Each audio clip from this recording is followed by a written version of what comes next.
What? Oh, shoot, it froze up. Are you still there? Can you hear me? Oh, I can hear you. Yeah. Okay, I think that's better. Yeah. Okay, great. Well, thanks a lot. I appreciate you taking time to show. How's everything going with you for training? Good man. I left training this morning, had a little dinner or lunch with the fiance, and I had to stop at her parents' house to fix a light fixture. So Oh, we just okay. left there, getting ready to head home. Finally get to relax a little bit, do some icing. Definitely. Well, I appreciate the time and just want everybody we're talking to. Michigan Heavyweight Brett Big Dog Martin fights Daniel James, LFA Heavyweight Title, LFA77 Main Event, September 27th at Mystic Lake Casino in Minnesota. 8-1 and trains at Triumph MMA in Grand Rapids, Michigan. And recently he won at LFA 70 against Renan Ferriera. It was by disqualification, illegal punches, but you're also the TWC and Lights Out Fighting Champion. Welcome to the show. Yeah, thank you. I appreciate it. Anytime.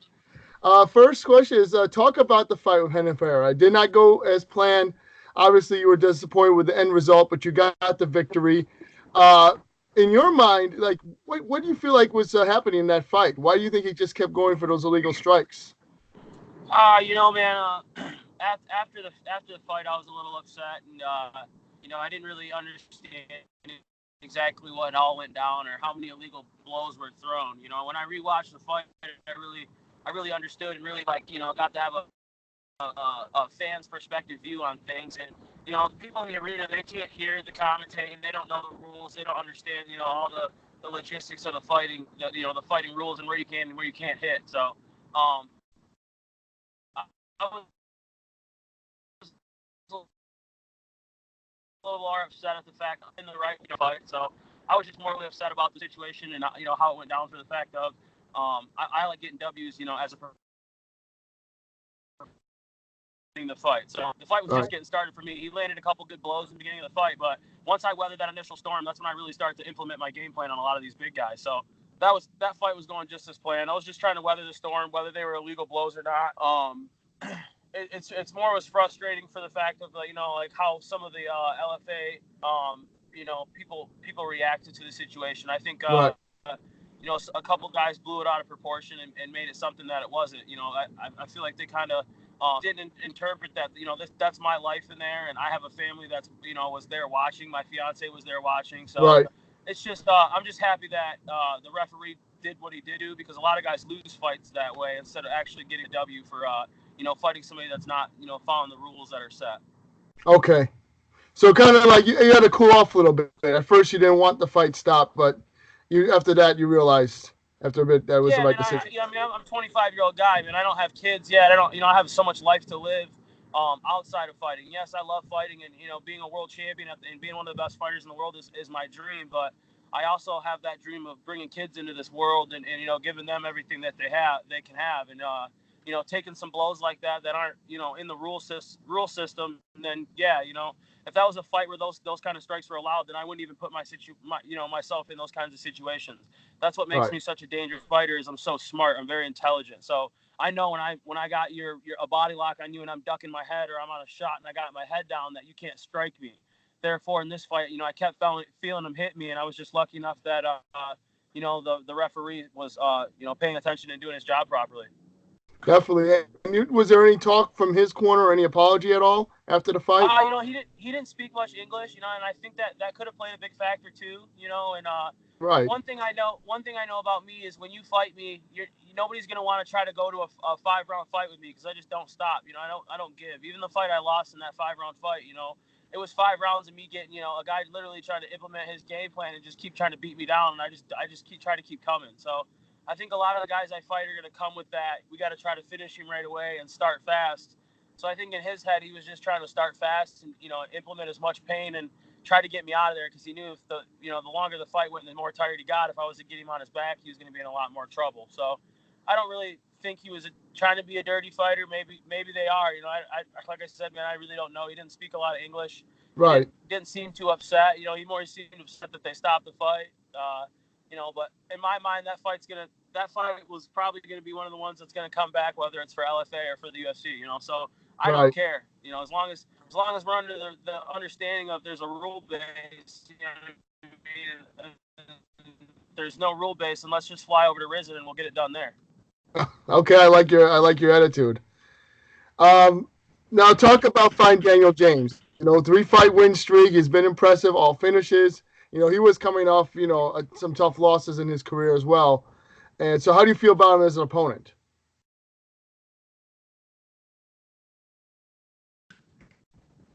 Yeah, he's a very highly respected guy. He does a lot of things for Chicago and the kids over there in Chicago, the people of Chicago. So it's everything that the people could ever want for a heavyweight fight. You got a small guy, a big guy from a small town up in Michigan versus a guy from a big city, and both of them are getting a chance to live their dreams. So I mean, this is every stylistic of a human being you could want from the country, and we're both kind of chasing the same dream and trying to take that next step. I wouldn't want to fight anybody else for this LFA title.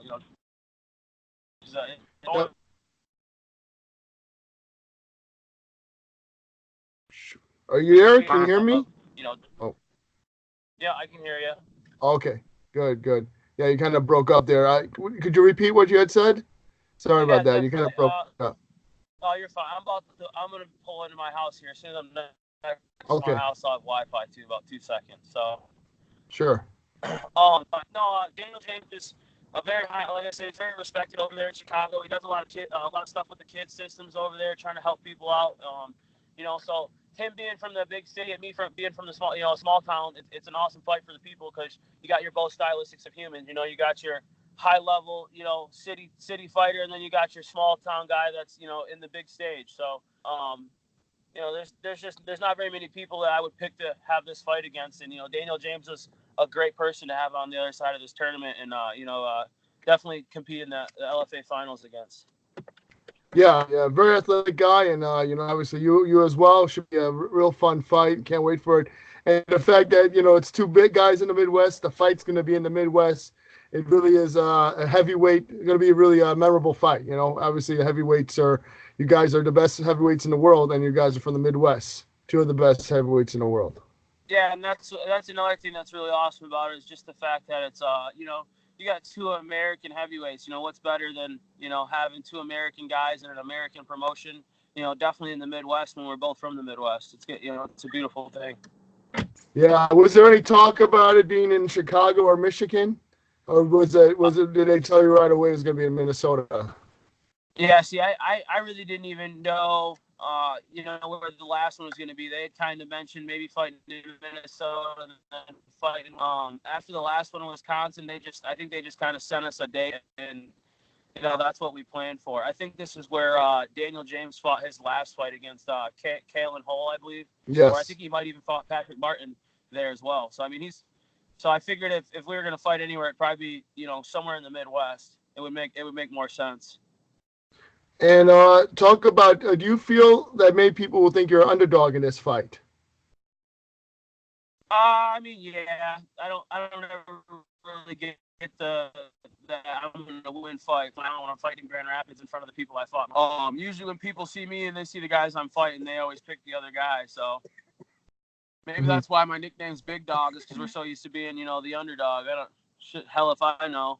Right. I've kind of been an underdog my whole life, man. I've never been the guy that people pick to win. But that's all right, because I like being that person. I like being able to show the guys that the world thinks that are outsiders. I like to show those types of people that we can do great things as well. And you think there'll be any similarities to the Anthony Ruiz versus Anthony Joshua versus Ruiz fight? Yeah, I feel like every time I fight, people always kind of give me that Andy Ruiz Ruiz, yeah. respect. Like, oh, you're just a big heavyweight. You don't look like much, but you can throw your weight around really well. And then you add in the fact that I'm a very high level grappler. So I feel like a lot of people just try to kind of judge the book by the cover. They don't really look at my resume. There's not very many heavyweights that are even fighting in the UFC that have the resume that I have. So I feel like a lot of people just don't really understand the sport and don't really respect it as much as the guys that are actually in it and the fighters. Because if you hear heavyweights talk, they don't ever talk about enjoying a fight with me. A lot of those guys are telling you that I'm the type of fight that's going to suck. Okay. And what do you use for recovery right now after each like training session? Yeah, usually I do some. I have Our Life CBD. It's one of my sponsors. I use a lot of their rubs. You know, definitely after like sparring days, or if I have a certain area that's pretty sore after doing like a CrossFit workout or something like that. Well, I'm a big believer in ice, man. I do a lot of ice, whether it's a big ache and pain or just a little ache and pain. You know, you can never go wrong with throwing a little ice on it and maybe a little heat. So I'm kind of an old school wrestler style guy. And who has helped you in the training camp and highlighted something that you needed to be improved on? I'd say, the same guys that have always been helping me, man. My Muay Thai coaches, they always break things down. We kind of talk about game planning and what types of things are going to win fights. So, my coach Nick Bailing and Dylan Haynes over there, my Muay Thai, and then Dan Andrews is my jiu-jitsu coach. I do a lot of rolling with our jiu-jitsu guys at Triumph, and then I spend some time, my training partners at Triumph, Jamal Hill, who trains across at Black Lion. I do some work with those guys, and then I do some work with a CrossFit gym over in Muskegon. So I have a lot of people that kind of implement and kind of help me just be a better athlete. Even more than just a better fighter every day. Just getting more athletic and trying to lean out a little more and just keep having fun and living this dream. So you think this fight with Daniel James, you're going to be a bit of a quicker start with this fight than the one with Renan Ferriera? You think it's going to start quicker and you're going to start up faster? I think that's something that the Renan Ferriera fight taught me is, I am kind of one of the bigger guys in my gym and where I train. So I kind of come out with a lackadaisical kind of start, and then I'll start to kind of amp my fighting up. And now that I've been training with Jamal the last few camps a lot more actively, Jamal's helped me a lot too, because Jamal's kind of one of the guys. He doesn't start super fast, but he also hits very hard, for being a bigger guy. So it kind of makes me realize, you can't be too careful. And a lot of these guys I'm going to fight, I know the fact that their goal is going to be to come in and knock me out when they're fresh, because they're not going to have that great of a chance once we're both getting tired. And, there's more mistakes made when you're tired than when you're fresh. So I feel like everybody I fight is going to hate the fact that I'm a wrestler, so that the biggest thing they're going to be trying to do is take my head off right away. So that's definitely something that we implemented into the game planning from here on out is, making sure we're ready for a fast start out of some of these bigger guys. Definitely. And what can we expect on September 27th? How do you feel you're going to get the fans out at the Mystic Lake Casino on their feet after this performance? Yeah, man, my goal is to go in there and finish the fight. The UFC obviously doesn't want people that aren't finishing fights. And, I don't bring a lot of image to the picture to make me look like you're going to want me to be on your fight card. So I always have to go and I always have to put on a good performance. And, I always try to be a fan pleaser. I do a lot of different things from grappling to submissions to striking. So obviously they're going to enjoy two very big, strong, athletic heavyweights, at the highest point of the regional and, the lower level of the world scene going to war. Yeah, and then comment on that a little bit because, we've had a fighter like Roy Nelson who didn't fit the mold of the UFC fighter, but, he had success there. Now he's in Bellator. I mean, talk about changing people's perceptions, with your fighting, acumen.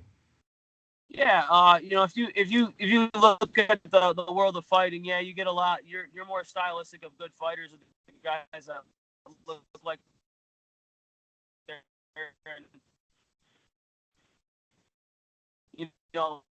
perfect, great shape. But the people that knew me 4 years ago when I came out of wrestling and started fighting, I was like 325 to 30, to where now I'm around about 290, and I'm a lot more solid. I carry my weight a lot different, and every day, I'm starting to slim down and I'm starting to get stronger. So, I mean, you can judge a book by the cover, but at the end of the day, if the people are putting the time in, and you don't show up to fight with your A game, I'm gonna get you out of there real quick and in a bad fashion. I'm gonna have you making you feel real sorry about yourself, So you gotta take everybody serious in this game, because at the end of the day, you're not writing a book. You don't get to plan the ending. You gotta make the ending happen. So it's a fight. So if you come in there against somebody like me and you underestimate me, I'm gonna really surprise you once we're in there.